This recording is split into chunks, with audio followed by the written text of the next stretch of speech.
Well, hello everyone. It's 0386SX, and we are going to do ourselves a good old-fashioned gaming session. I know. Passive matrix display. Why are you doing? Trust me, this video has a deeper purpose than that. We're actually kind of going to go back to the roots of this channel. So, we'll make sure the power's in. Power is in. And let's just turn on computer. Oh, let's turn the light on. What the? Don't turn on. You have power. Really? Okay. Oh, you hear that? It's actually a very faint ticking in this one.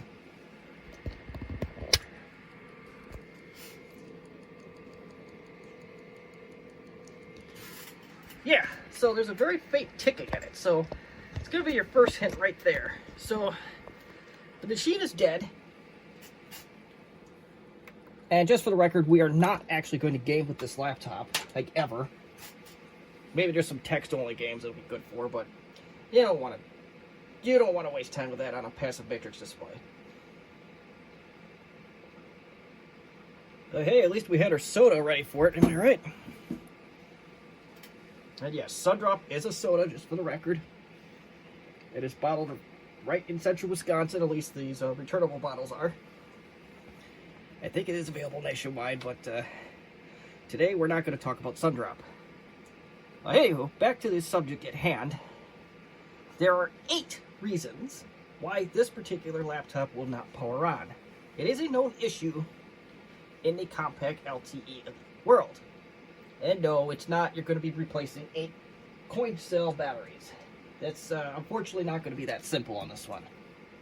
Although this laptop is far easier to take apart than the predecessor that had that particular issue, but alright, so anywho, let's get this thing apart. Although I did a little bit of the work, you'll need a Torx T8. If you don't have yours half tore apart, there are 6 screws that take this cover off. So let's get this cover off. Like I said, this is a little bit of a setup, because this machine has been apart for a while. I just haven't got around to it. And do you want to, well, we can turn the light back on at this point, since we know that this computer is dead as it stands. And let's get you out, and we need something. I had the perfect tool for this, and I don't have that at the moment. Alright, get that keyboard out of there. Oh, hold on a minute. We maybe don't want to get the keyboard out. We will use counterweight. As if I could find a weight, counterweight. And I don't know how optimistic I am. This battery that was in it originally did corrode pretty good, so possible that we have 2 separate issues going on. But okay, so here we go. We got that. We got a weight in there. I'll show you the 8 reasons once we get there, but we have to get there first. Power supply needs to go. And I don't entirely know how to do that. At least I don't remember how to do that. I think this is one of the screws that come with it. I think there's one right there. Yep. And this is where you will need your Torx screwdriver, a T8. Excuse me. You don't need anything fancy, you just need something that will grip screws. The issue is almost never this.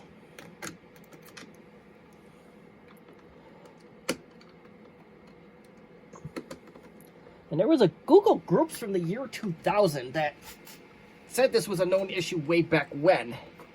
And it's like, oh, there's something close to the power supply, but nobody ever actually identified what said object was. So, that's what we're going to do today.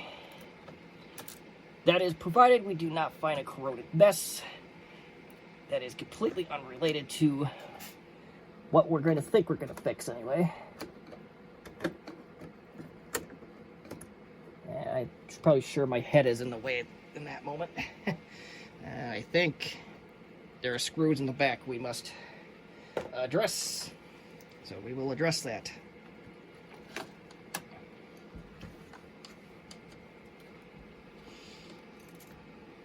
And I will promise you one thing. I will not have to censor any content with this one, unlike the LTE Lite video, which had a little nasty surprise on the hard drive I put in that machine.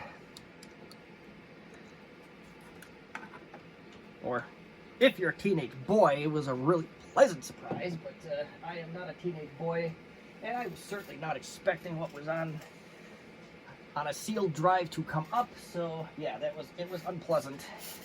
And YouTube finds it unpleasant. Okay, so enough about content of past lifetimes.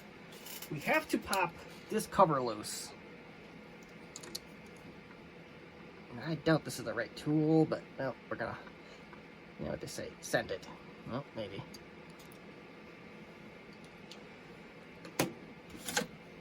We're gonna get rid of the counterweight for a second here. Oh. So I gotta make sure I'm opening that right, and I'm pretty sure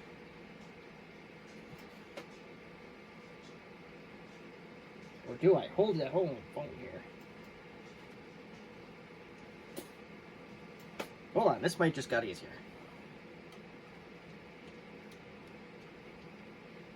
Put that back in there.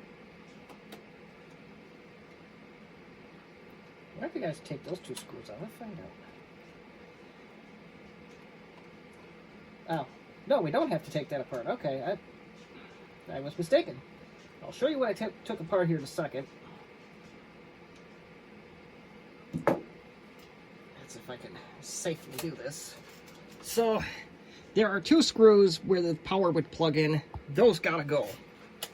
That's not to say there aren't others, but I'm almost certain at this point that we got this little bugger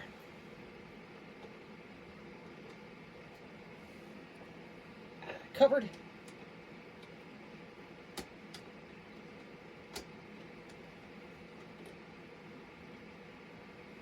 All right, we got that out.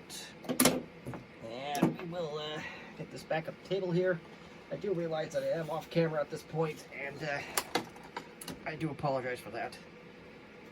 Well, we're still off camera. Ugh, my goodness. How embarrassing. Okay, so we have lifted the power supply off, and this survey says your answer is in front of you at this time. Let's set that down somewhere. Like I said, there are 8 reasons why this machine will not turn on. I'm going to see if I can do my really poor camera work here and try to zoom in on it.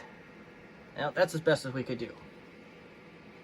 1, 2, 3, 4, 5, 6, 7, 8. They're all orange. Those are Polymer Tantalum capacitors. They're definitely tantalums. I don't know if they're polymer, but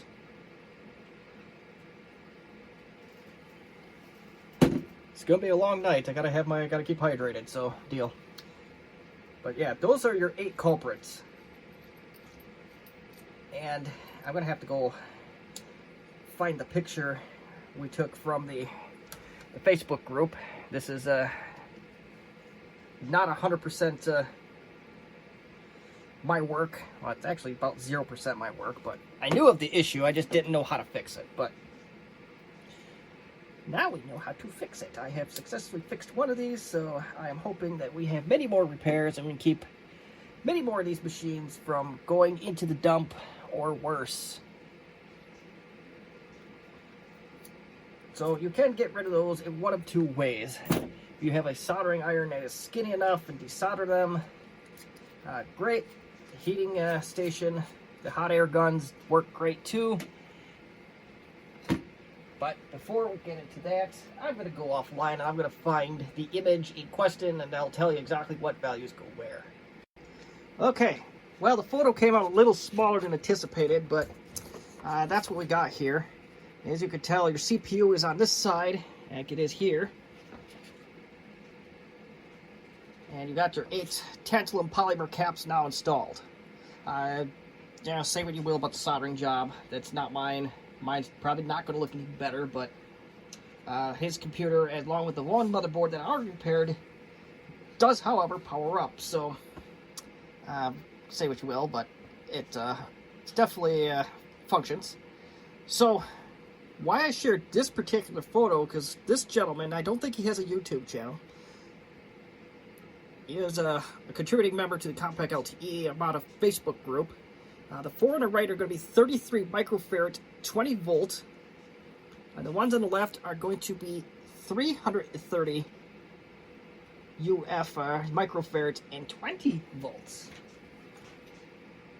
The capacitors themselves, I think they cost like $2 a piece for me. And that's through DigiKey.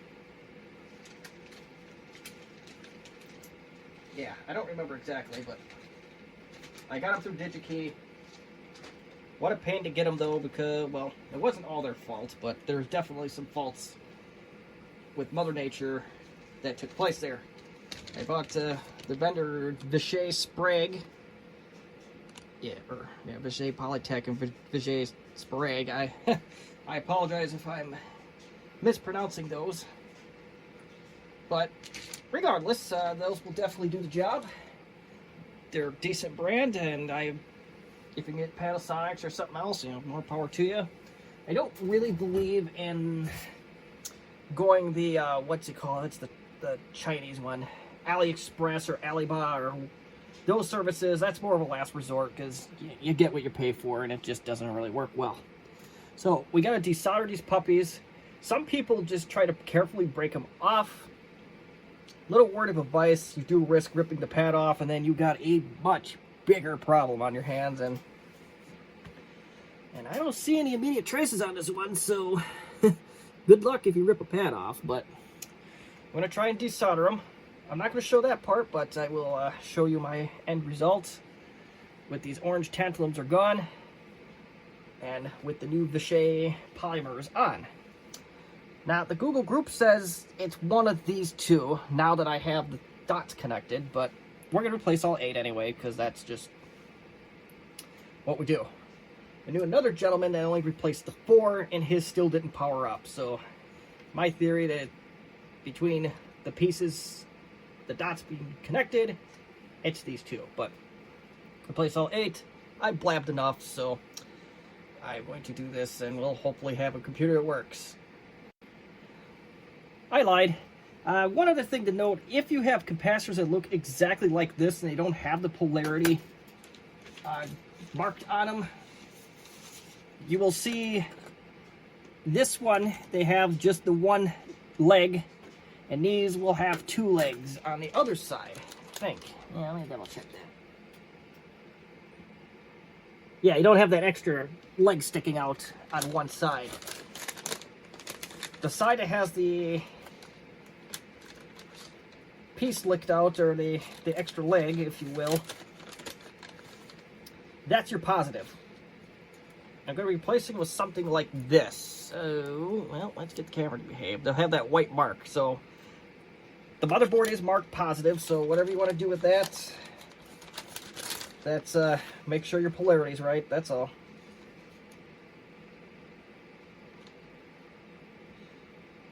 Okay, so that's going to be it. I'm going to go replace these now for real.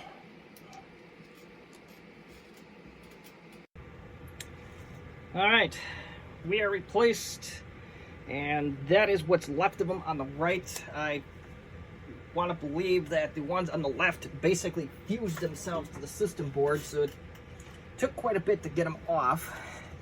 So let's test our work, and let's do ourselves a smoke test.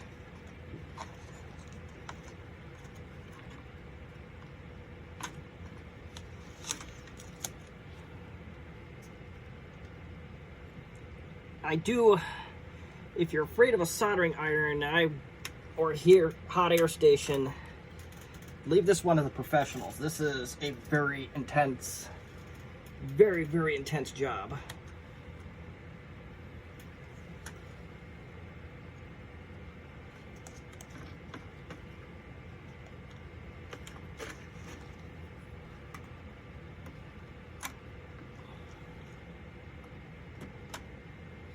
Didn't help that the caps basically fell apart on themselves like half of these did, but well, that's life. So that's the power supply. Let me get that back in here. And let's hope we don't have boom. That very well could happen.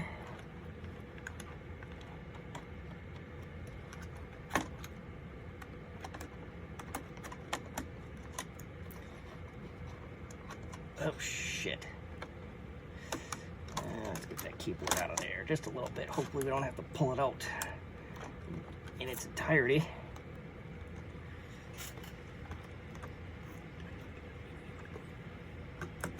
You fucked me every step of the way so far.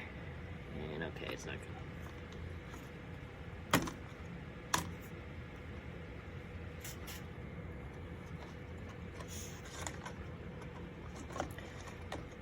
Alright. We got ourselves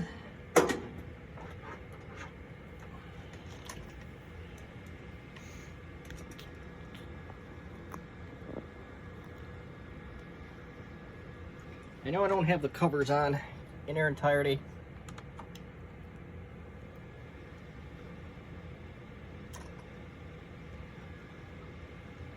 Absolutely no suspense. And hold on, we still are not out of the woods yet.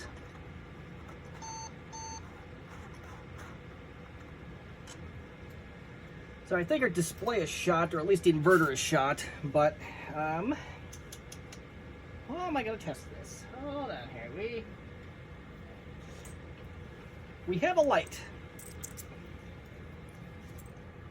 I did originally buy this unit as a parts machine, so if it's not perfect, that will be why. And, ooh, we had something on the screen there for a second. Shut it off. Hold on, let's try this again. I say my external monitor, I should have clarified that. Oh, there we go.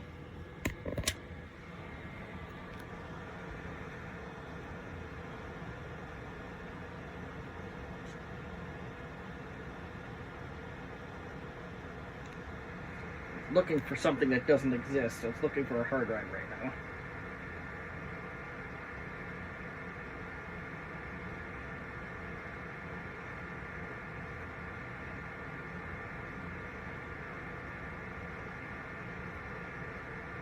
I'll tell you what, I'm tempted to look for a hard drive for this thing so this thing will boot faster, but I think it'll eventually get there.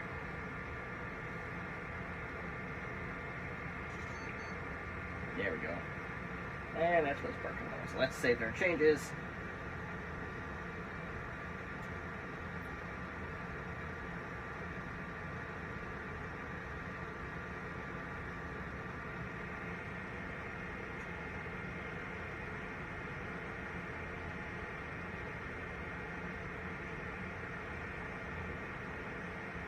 Still looking for that hard drive that doesn't exist. That's kind of annoying. But it'll eventually pass.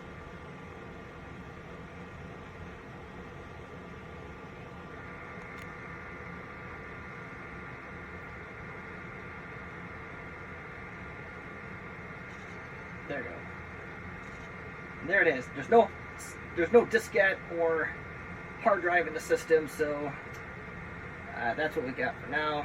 We can follow the VGA cable that is going right to the back of the computer in question. And we know for certain that it is to this computer. And we have power and everything is coming up Millhouse. So that's pretty much it for this repair. And again, this is a very, very intense project unless you're a professional. I know like the Amiga Rochester guy could probably do this in his sleep. That's just one example I can think of. And for those that have hot air soldering stations and all that, yeah, you could probably do this in your sleep, but I am not a professional soldering expert, so I cannot do this in my sleep, and I'm sure melted capacitors and aren't exactly going to help. So I will put the what tools I used and what parts were used in the description, of course. And the soldering irons that I used, I don't personally recommend them.